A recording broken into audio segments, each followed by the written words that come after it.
Shalom, shalom. Que le Seigneur nous bénisse abondamment. C'est le prophète Patient Kelly. Et ce matin, j'aimerais partager avec quelqu'un une pensée tout autour de rêve, tout autour de l'univers de rêve, tout autour du monde de rêve. Que le Seigneur te bénisse abondamment, toi qui me suis. Et nous sommes dans la chaîne Parole du Christ. Que le Seigneur bénisse l'enfant de Dieu qui est connecté avec nous. Et le thème que j'aimerais, ou le verset biblique que j'aimerais nous proposer en ce moment, nous sommes dans le livre de Job, chapitre 33, le verset 14 jusqu'au verset 16. Je lis la parole du Seigneur. La Bible déclare: Dieu parle cependant tantôt d'une manière, tantôt d'une autre, et l'on n'y prend point garde. Le verset 15, la Bible déclare: il parle par des songes, par des visions nocturnes, quand les hommes sont livrés à un profond sommeil, quand ils sont endormis sur leur couche. Le verset 16, alors il leur donne les avertissements et met les sceaux à ses instructions. Bien-aimés, et dans ce passage, bien-aimés, nous comprenons que le Seigneur parle aussi à travers le rêve. Le rêve est un canal ou une voie par lequel Dieu nous communique sa pensée. Il y a des moments où Dieu parle par la prophétie. Il y a des moments où Dieu parle par la vision. C'est ainsi, lorsque nous lisons Joël 2, le verset 28, il déclare qu'au dernier jour, car nous sommes déjà au dernier jour, l'Esprit de l'Éternel va répondre sur toutes tes chairs. Vos fils et vos filles prophétiseront. Ça, c'est la première fois que Joël nous parle, par lequel le Seigneur passe. Il dit: vos jeunes gens auront de visions. Et la deuxième voix, ce sont de visions. Et vos veillards auront des songes. Bien-aimés, nous comprenons ici que le Dieu de la Bible parle aussi à travers les songes, à travers le rêve. Et le thème que nous sommes en train de parler ce matin, c'est la victoire sur les rêves sataniques. Je prie que le Seigneur te donne la victoire sur les rêves sataniques. Bien-aimé, c'est quoi un rêve satanique? Le rêve satanique, bien-aimé, ce sont des visitations, des attaques démoniaques, sataniques, où le diable, les esprits méchants, viennent déposer sur un homme pendant son sommeil. Alléluia. Ce sont des semences que l'ennemi vient déposer chez un homme pendant sa couche. Et voilà pourquoi on parle de rêve satanique. Et la Bible déclare dans Matthieu chapitre 13, le verset 25, elle dit: un semeur partit pour s'aimer.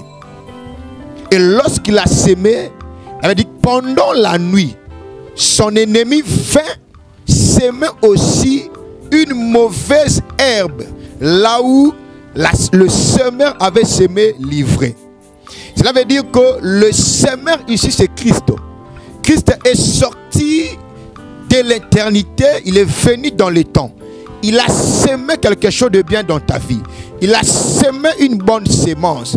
Et la nuit, pendant que tu dors, la nuit, pendant que tu es sur ta couche, l'ennemi aussi vient, il sème une mauvaise herbe, il sème une mauvaise sémence, afin de détruire, afin d'anéantir, afin de ruiner, de voler ce que le maître avait sémé pendant la journée.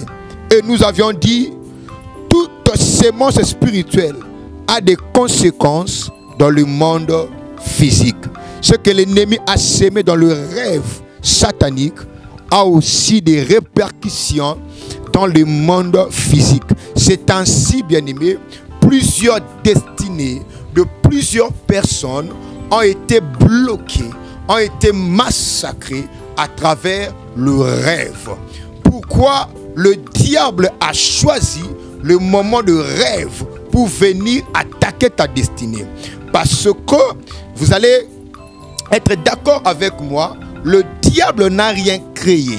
Le diable n'a rien créé, mais le diable pervertit ce que le Maître, notre Jésus-Christ, a créé. Dieu a choisi le moyen de rêve.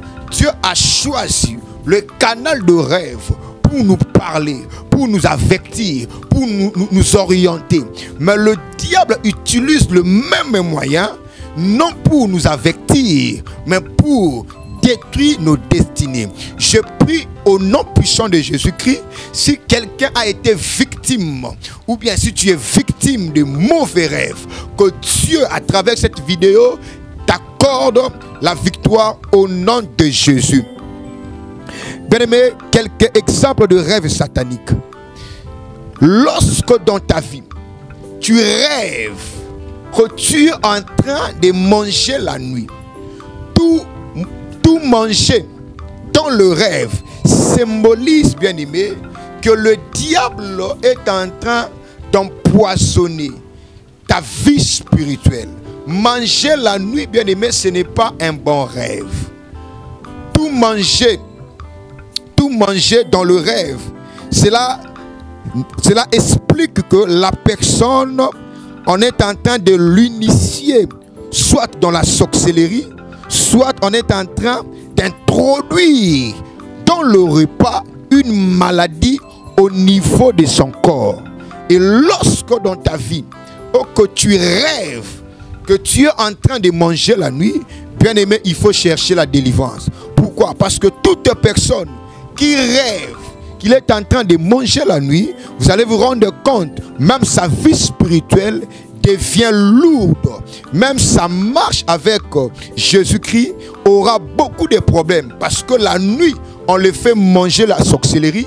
La nuit, on l'initie dans la sorcellerie. La nuit, on vient l'empoisonner. Et lorsque tu es empoisonné, bien aimé, spirituellement, physiquement aussi, il y a des conséquences. Est-ce que je parle à quelqu'un? Le deuxième rêve satanique, c'est lorsque dans ta vie, tu rêves des gens qui ont déjà décédé. Tu rêves ton papa, ta maman qui est déjà décédé il y a longtemps. Mais lorsque tu dors, tu prends un cauchemar où il vient, où elle vient te parler.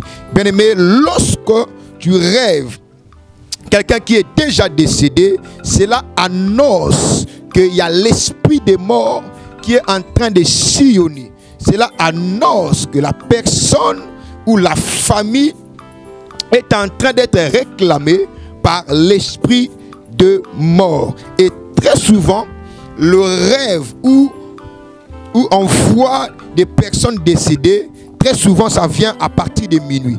Voilà pourquoi, bien aimé, dans le monde spirituel, même le sœur a un grand langage. Alléluia. Que le Seigneur nous bénisse abondamment.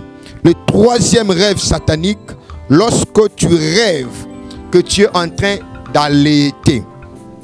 Tu vois dans le rêve, étant qu'une femme, tu n'es pas marié. Mais dans le rêve, tu te vois comme si tu es en train d'allaiter. Comme si tu es en grosse. Or, dans la vie physique, bien aimé, tu n'as même pas un compagnon. Tu n'as même pas un fiancé. Tu n'es pas marié. Mais lorsque tu rêves, tu te vois toujours en train d'allaiter les enfants. Tu te vois toujours en grosse. Bien aimé, il faut comprendre que la personne, si elle n'est pas mariée, la personne, elle est victime de ce qu'on appelle des cérémonies nuptiales de nuit. Et la personne, il peut y avoir qu'elle a dans le monde de l'esprit, une relation avec un mari de nuit.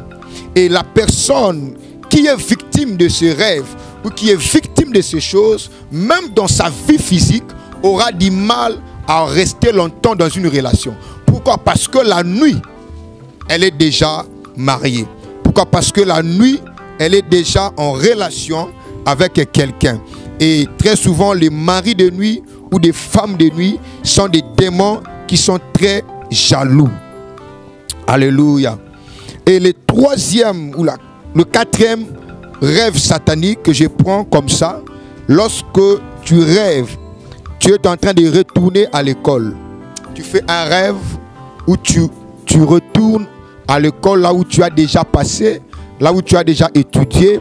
Tu fais un rêve où tu te vois dans la maison de ton père, où tu as quitté déjà la maison de ton père, mais tu te retrouves dans le rêve, tu es dans la maison de ton père.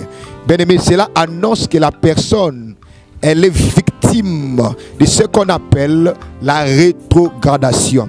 Et la personne aura du mal à avancer dans la vie.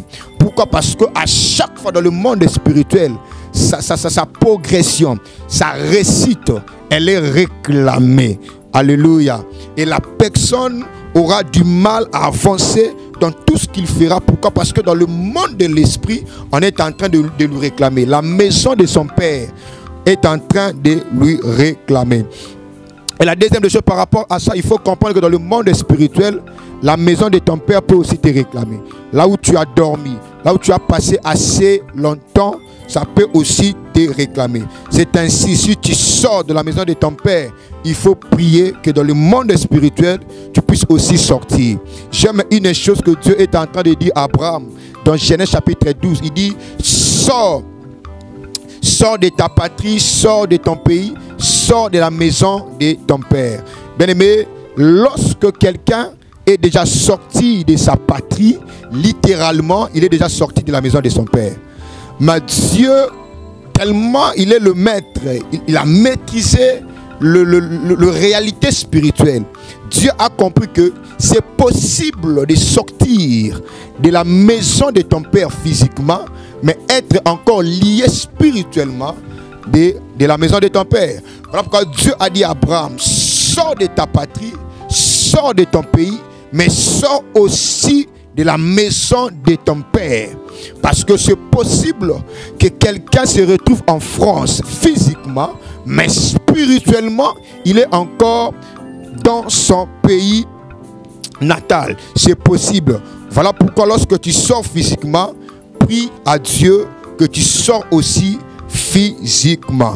Bien aimé, nous sommes en train de parler toujours concernant le monde des rêves, le rêve satanique. Et un autre point, les dangers du rêve.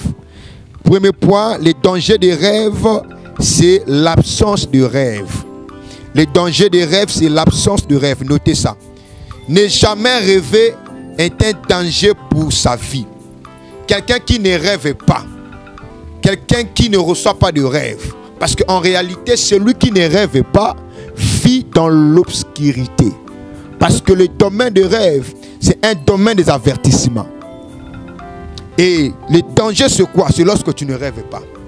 Tu es là, tu ne rêves pas, tu n'as aucun avertissement, tu n'as aucun signe, tu n'as pas la conduite, tu n'as pas la direction de ta vie par rapport à là où tu es en train de partir.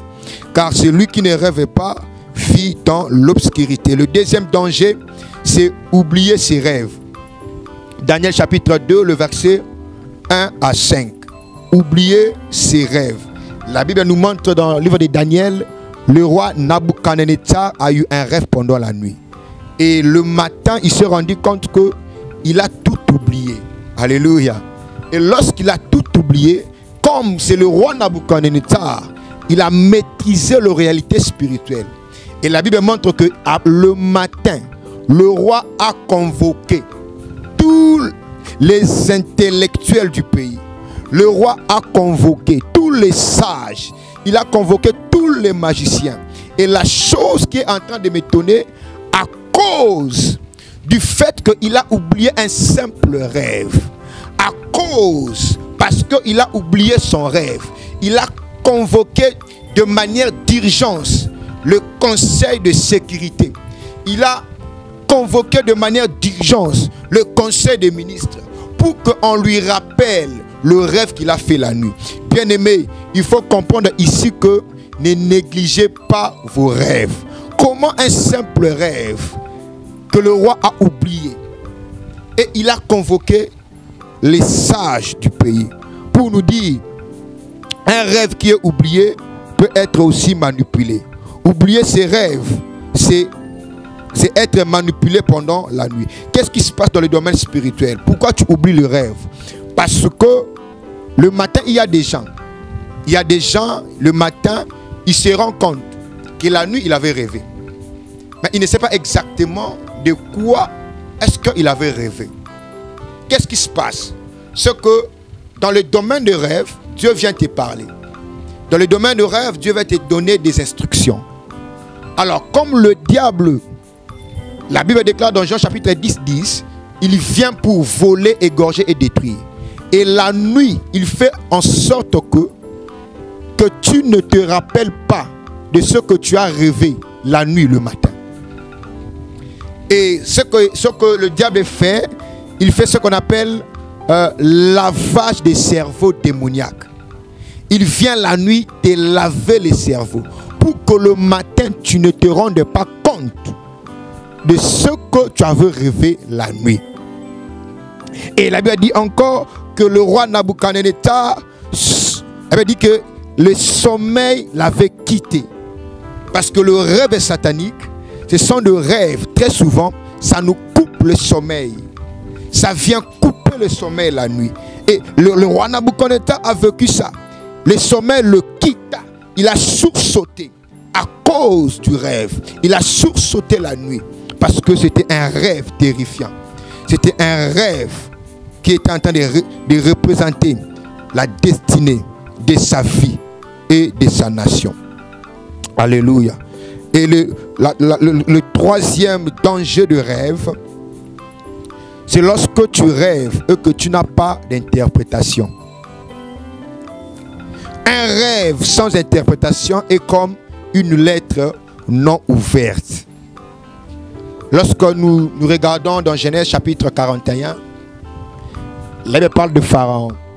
Pharaon a eu un rêve. Bien aimé, l'une des vérités concernant le rêve, c'est que le rêve, tout le monde peut rêver. Même les païens peuvent aussi rêver. C'est le seul domaine par lequel Dieu a laissé même aux païens d'entrer en contact avec lui. Les gens qui n'ont pas Dieu, les gens qui n'ont pas cru. Mais à travers le rêve, il peut recevoir le message. Pharaon ici, il a eu un rêve.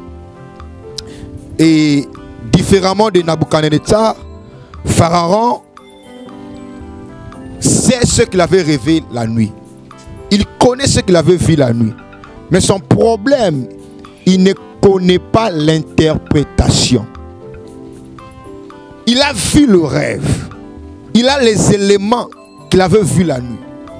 Mais bizarrement le matin, Pharaon veut l'interprétation. Parce que le danger de rêve, c'est lorsque le rêve n'est pas été interprété. Et Pharaon maintenant cherche l'interprétation. Qu'on lui montre exactement, qu'on lui donne l'interprétation de ce rêve. Alléluia. Et c'est ainsi, à travers ça, la grâce a été aller localiser Joseph pour interpréter le rêve du Pharaon. Une autre vérité par rapport au rêve, c'est que la destinée, notre destinée à nous est attachée aussi à nos rêves. Joseph a eu un rêve pendant qu'il était encore dans la maison de son père avec ses frères. Il a eu un rêve, et dans ce rêve-là, Dieu était en train de coller dans le rêve de Joseph sa destinée. Ce que le rêve que tu reçois peut révéler aussi ta destinée là où tu vas. Est-ce que je parle à quelqu'un? Voilà pourquoi, bien aimé, j'aimerais dire à quelqu'un, ne négligez pas le rêve que tu fais. Le domaine de rêve, c'est un domaine par lequel le Seigneur passe pour nous communiquer sa voix, pour nous communiquer sa pensée. Et le diable aussi choisit ces mêmes moyens pour chercher à détruire, pour chercher à ruiner notre vie. Une autre vérité concernant le rêve, c'est que tout rêve nécessite une prière. Tout rêve, que ce soit le rêve divin, que ce soit un rêve satanique, c'est que tout rêve nécessite une prière. Très souvent, j'ai prié avec des gens. Lorsqu'ils reçoivent un rêve divin, les gens ont tendance à ne pas prier.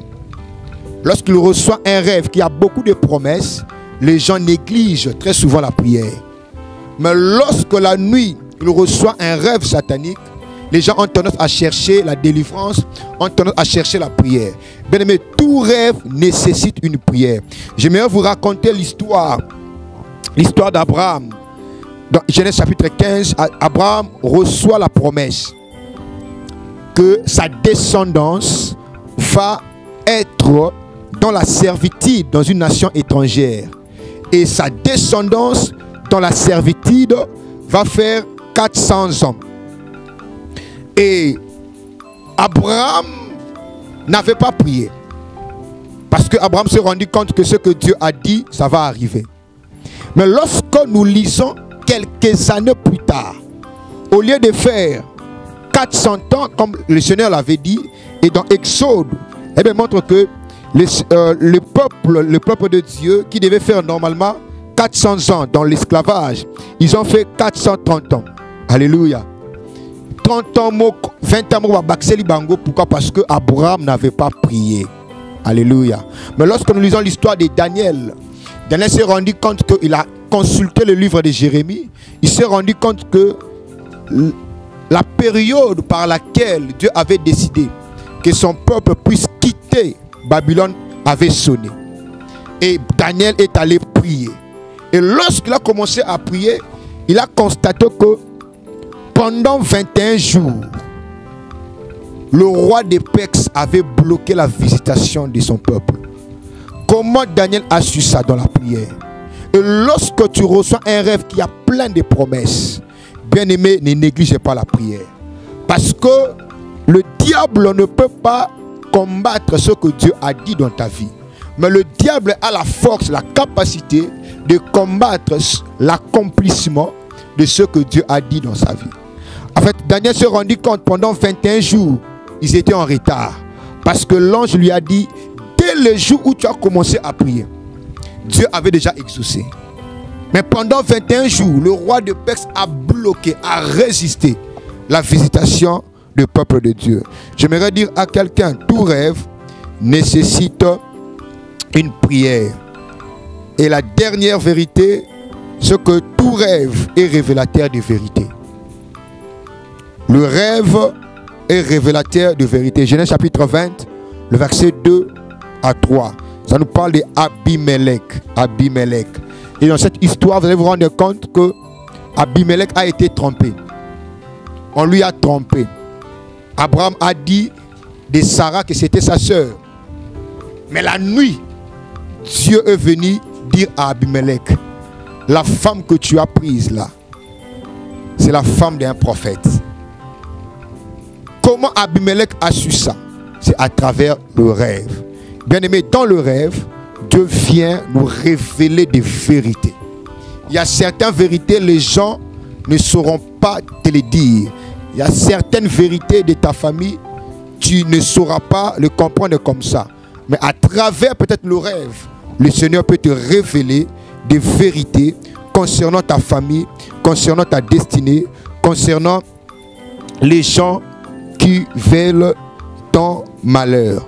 Que le Seigneur nous bénisse abondamment. C'était le prophète Passion Kelly avec le message de rêve. Je vais prier pour quelqu'un avant de finir. Père, je prie pour quelqu'un, pour ma soeur, pour mon frère qui ne rêvait pas. Seigneur, j'ouvre le ciel afin qu'il ou qu'elle soit introduit dans le monde de rêve, mais le rêve divin. Je prie pour quelqu'un qui cherche des orientations. Et bien déclare que Joseph divinement averti par le rêve. Je prie pour quelqu'un à travers le rêve qu'il soit divinement averti. Mais je suis en train de prier pour la délivrance de quelqu'un qui est victime de rêves sataniques, que à travers cette vidéo, qu'il soit délivré au nom puissant de Jésus-Christ. Amen. Que le Seigneur nous bénisse abondamment. Nous sommes sur la chaîne Parole de Christ. N'oubliez pas ou n'hésitez pas de vous abonner à cette chaîne. Le Seigneur ne manquera pas de vous bénir à travers de messages et de prédications. Soyez tous bénis.